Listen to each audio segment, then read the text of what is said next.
has to happen to get more women playing these big events? And is that one of the aims of your new show?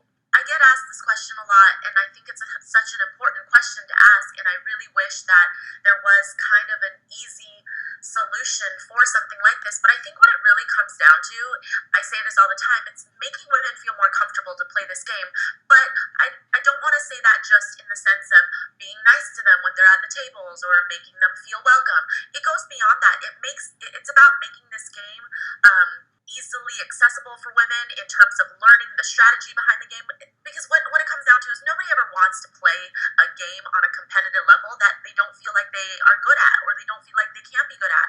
But poker is very much the game where, yes, there is some, innate natural ability involved, but that's on a very, very small scale. The big factor in poker is really taking the time to learn, and I feel like there isn't a lot of female poker instructors. For example, you look at all the big training sites like Run It Once, Card Runners, all of those sites that have a bunch of videos. There's not a lot of women doing strategy videos, and so I think it's a little bit easier for a woman to kind of hear from another woman, how they approach this game. It just makes it a little more relatable. So there's so many little things that I think the community as a whole can do to bring more women into this game.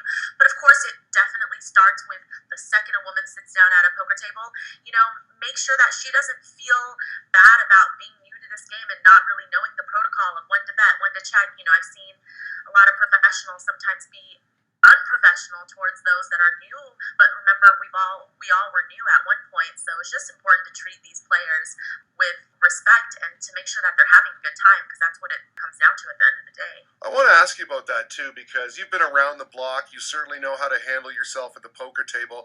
And let's face it, there are yahoos in every line of work, and I'm sure you've run into a few at the poker table. You're a very attractive woman, and you're a very talented player. When you see a yahoo making comments that are maybe disrespectful, how have you learned to handle these guys, and are they easy marks for you when it comes to getting some chips? I feel like at this point, playing for as long as I have, I've definitely seen it all, and I've really just always taken the approach of, just brush it off and kind of ignore them.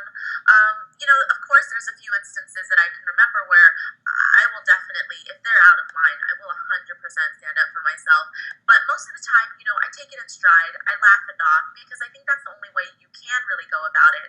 And I think that ultimately you are sitting down at a poker table and it's kind of no holds barred and there's all kinds of conversation going on. And sometimes I think they forget there is a lady at the table. And sometimes I enjoy kind of being the fly on the wall in that situation. But obviously at times it does get it does get a little bit annoying. But yeah, for the most part, I think I just handle it, with a smile, with a chuckle. And as far as, if they're easy marks for me getting chips, yeah, absolutely. I think that's the biggest reason I've been so successful is honestly, I'm not the best poker player in the world, and I don't have a big enough ego to even think that, but I definitely know that I take advantage of my image as perceived by other people. So, if someone's going to think that I don't know what I'm doing or think that I'm not capable of playing a certain way because I'm a female, then that's definitely something I capitalize on every single day. And I think that's the reason why I've been as successful as I have been.